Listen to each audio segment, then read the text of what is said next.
All right, everybody. I'm going to talk today a little bit about how to practice and what to practice. I'm not going to go too in depth, especially about what to practice, because that depends on each individual person, what their goals are, where they are right now in their skills, and where they plan to go. So if you were to take lessons with me, I would try to assess what your skills are and exactly what things we should practice. But you would never be able to practice everything. So anyway, I'm going to speak more conceptually is my point. So how to practice. I like to have sort of an iron triangle of practice. Iron triangle is a concept in business and any other endeavor when you're supposed to pick 2 out of 3 things.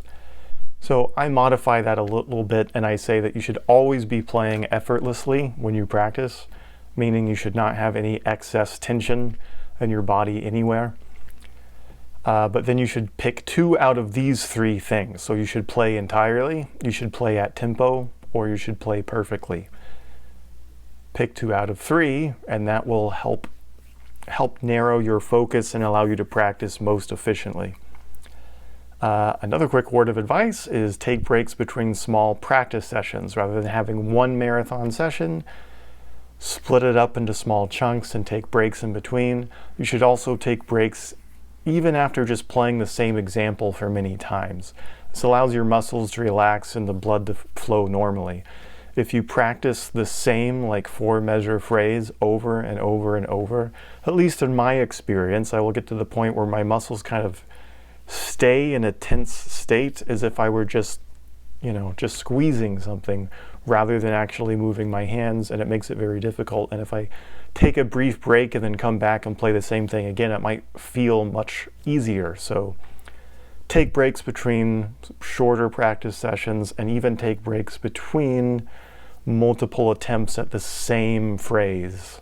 That will help a lot. You can move through different levels of abstraction. So I've talked about this before when talking about listening to music, for example. So you could start your practice session by focusing on rhythm, melody, and harmony, and then move up through phrases. You can end up all the way with where does this song fit in a set of music? Or you could go in the reverse. You could focus conceptually on wait, if I was going to play a set of music, what kind of energetic flow do I want the audience to move through? And then, if this is the middle of a set, maybe I want a ballad there. What do I need to practice to play a ballad more effectively? And then you start going deeper and deeper until you figure out what skill you actually need to improve. You can also move through levels of abstraction for improvisational study or learning someone else's solo.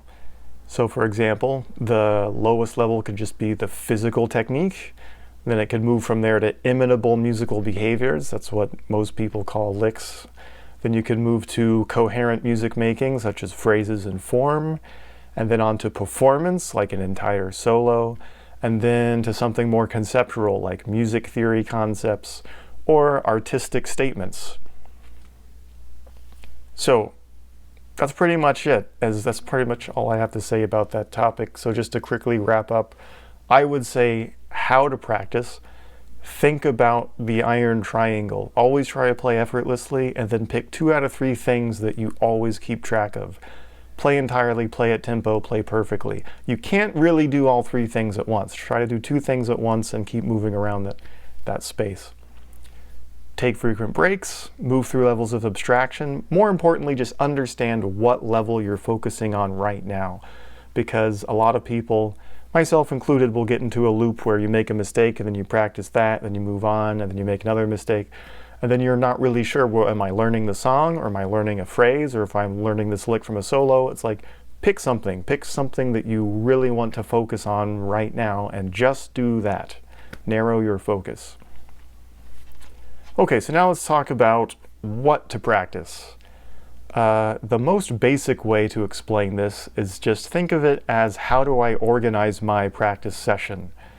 So the way that I organize practice sessions and lessons are a little bit tricky because you also want to move people sort of through an emotional arc. But anyway, organizing practice material or lesson material, I'd like to just do a 4-step process. It's pretty basic. I like to do warm-up, technique, theory, and repertoire, and usually kind of in that order, but you could move things around. That takes us through a fairly logical progression. So warm-up is anything primarily focused on the physicality of interacting with your instrument. That's your hands, that's your posture. If it were a different instrument other than guitar, it could be like your embouchure, it could be your breath, etc. Even with stringed instruments, you might want to focus your breathing within the time of music, the tempo, or within a phrase, etc. But that's kind of an advanced topic. But anyway, hands, posture, etc. Technique could be any skill that is related directly to your instrument. So for a guitar, we're talking about the shapes on the fretboard of scales, arpeggios, and chord shapes primarily. For theory, this is music conceptually. So for the most part away from your instrument, but you can also practice it on your instrument. So this could be music theory from a book or a course. It could be simply practicing your sight reading. That's how I conceptualize it, is related to music theory. This could be sight singing or ear training away from your instrument entirely, but based on how you hear intervals, scales, chord relationships, etc. Last but not least would be repertoire, and I just think of this as anything you learn. Anything that you learn, you memorize and perform. So this could be a song. This could be a solo that you're learning by ear. It could be a solo that you're learning by reading it because it was written down. It could be an etude that you want to memorize, etc. Improvisation, if you're a fan of improvisation, it could fit into a few different categories. So it could fit into technique, could fit into theory. Depends on what level of abstraction you're focusing on. So if you're focusing on low-level concepts like just scale shapes, what scale shapes on your instrument do you need to know as the song moves through a few different key centers? And it could be more of a theory practice if you're thinking about, if you're thinking more of like a compositional device like development and contrast, etc. So for each of these categories, and this is where I'm going to be on the light side of things, for each of these categories, you should have specific goals in mind, right? So this is entirely dependent on what skills do you have mastered now and what skills do you want to develop in the future. So this is just a quick example, okay? So an example of an organized practice session could be, for our warm-up, we're going to play the chromatic scale in all positions, shifting around, etc. We're going to play some sort of a classical etude, like a Bach etude, which allows us to focus on a piece of music that we're super familiar with, and it might have a specific technical challenge, like string skipping while using a pick for the right hand, something like that. For technique, we could focus on 2 and 3 octave major scales in all keys. That's a short sentence, but that's a large chunk of work there that you could do for technique in a practice session. For theory, we could say we're going to sight read through 5 pages of brand new material. We're going to study the modes of the melodic minor scale, something like that. If you study like modes, harmonized scales, something like that could mean literally just memorizing the names of the modes. It could be memorizing what upper extensions are included in each one, if you think of it as both a mode and a chord at the same time. It could be actually playing the shapes on your instrument. All of that could be included with theoretical practice, theoretical study of modes of an advanced scale, something like that. For repertoire, one goal could be learn a new song from an album that you like. It could be learn a new solo, someone else's improvised solo from an album that you like. Again, this depends on where you are and where you're going. So it's not one size fits all. There is too much information, too much music, too many possibilities to practice every possible thing on your instrument every day. So you have to choose what to focus on, and whatever you focus on should be challenging yet realistic. So if you're pressuring yourself like I have to learn how to play over giant steps in all 12 keys. It's like, well, that's not a realistic goal if you still struggle to play over like a basic blues in F, right? But if for some reason Giant Steps was your favorite tune and that felt easy for you to do, then like just showing off to your own ego or to others by practicing that every day when there's other things that you find more challenging, that's not going to help either. Everything that you practice should be within your grasp, but difficult.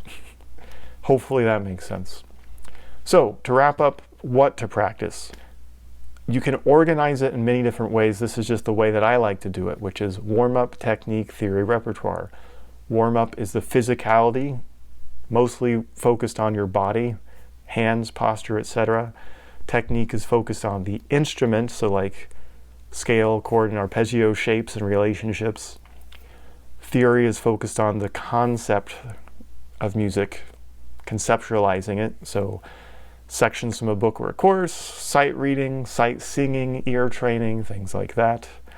Repertoire is anything that you plan to learn, memorize, and perform, so songs, solos, etudes, etc. But again, there's going to be some overlap because an etude could be something that's part of repertoire as it's new, and then part of technique or warm-up once you're really familiar with it. And learning like a line or a lick or someone else's idea that you improvise with, it could be repertoire as it's new. It could be a music theory study as you analyze it and figure out what makes it work. It could be technique as you decide to move that through all 12 keys or move it around to different parts of your instrument. And it could be warm-up once you're so familiar with it that you barely have to think about it anymore. So you're just using your hands to make sure that they're ready to play. All these things are connected, is my point. So that's how to practice. That's what to practice. These are the kind of things that if you take lessons with a guitar teacher, you need to ask that person about like, well, what are your goals and like how, what I mean is explaining to that teacher what your goals are, then asking the teacher, how do you plan to help me attain these goals, etc. Any guitar teacher that's a professional, they would in no way feel attacked by that kind of a question. They would appreciate it and they'd be like, oh yeah, that's great. It's great that you're actually thinking about this. Here's a few strategies that we can help you improve, etc. So anyway, that's about it for today. This would be a great thing to talk about if anybody wants to comment or ask a question. Until next time, have a great day or evening. Thanks for watching. Bye.